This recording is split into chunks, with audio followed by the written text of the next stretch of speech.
Hi, good morning. I wanted to touch on some controversial topics I usually don't like to talk about. I like to talk about controversial topics. Recently, Pat Robertson has been in the news. I wish him well. I wish him a long life. I've always enjoyed listening to him over the years. For a long time, since I'm a small child, I've always enjoyed the 700 Club and Pat Robertson. And a lot of people try to paint him in a certain way that's not really true. It's fascinating, some of the things that he has said, some of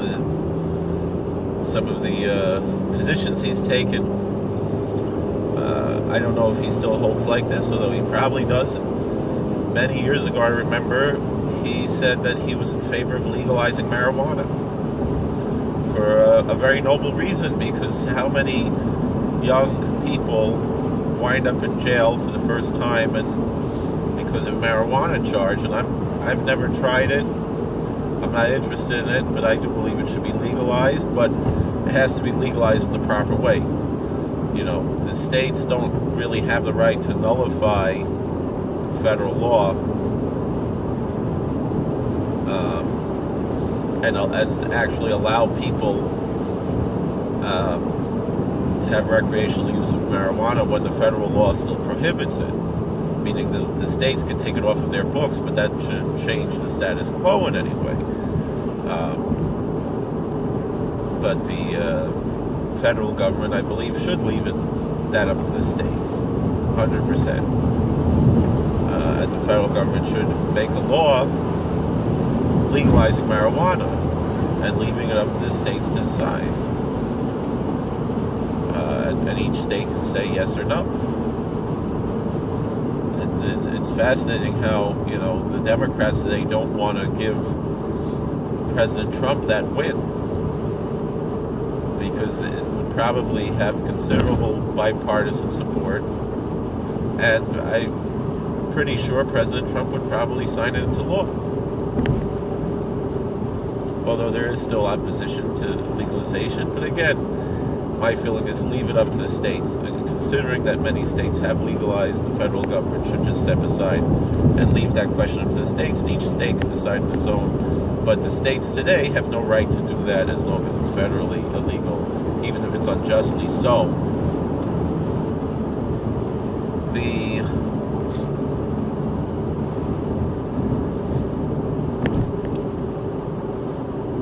The two issues that were brought up by Pat Robertson, one was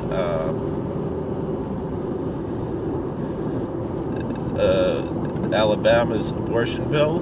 That was more recently, and one was a federal bill that will include sexual orientation as a protected class, as far as hiring and many other issues. And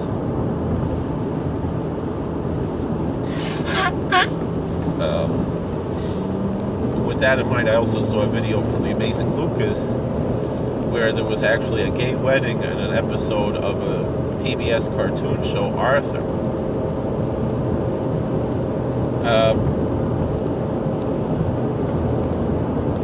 So I want to go through a lot of things now. President Trump opposes this bill. He's not going to sign it, but he's also not going to veto it, most likely not.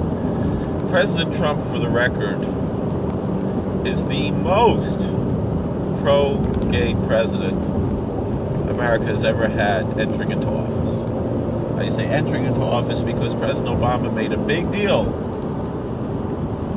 when he changed his mind. I don't think he actually changed his mind. We have to go by his stated, ideas. But he made a big deal. Like, look at me. He had to go on primetime TV and say, look at me, because of my kids talked to me and I changed my mind. And before this, I believe marriage was between one man and one woman, and now he changed his mind. That was President Obama. President Trump has always been of the belief that he really doesn't care. he's not a religious zealot. You know, he's a pretty liberal Christian from the Norman Vincent Peale school. You know, he was Norman Vincent Peale was his pastor, and you know, he's probably become more religious today than he ever was, you know, in the past 30, 40 years.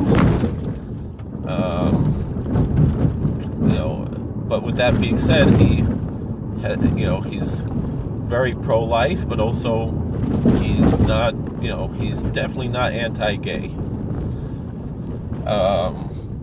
But there is a different issue with this bill. The bill is not so much about protecting people who identify as homosexual, but it's the issue of punishing people who have a different view about this, removing the protections that RFRA has given, and these types of issues. And with that being said, these are things that, you know, that's why, you know, Pat Robertson came out and he said, you know, Leviticus says that the land's going to spit you out. And someone on Twitter was like, oh, he's making up something from Leviticus. Not making up something. That's what Leviticus says. I mean, I want to say, you know, these people who hate Christianity, the things that they hate about Christianity come from Judaism. So they really are hating Judaism. They're really Judeo-phobic. And, you know, we speak about Islamophobia, and they're Islamophobic as well, because Islam has the same view. On one hand, you know, I definitely don't believe that people should have violence committed against them on account of these types of things. But on the other, the main thing that I'm concerned about is that both sides are protected, both the religious and the secular, and both the conservatives and the liberals, and that it's not us versus them. It's that there's really equality. I'm at work. I'm late. God bless. Please like, share.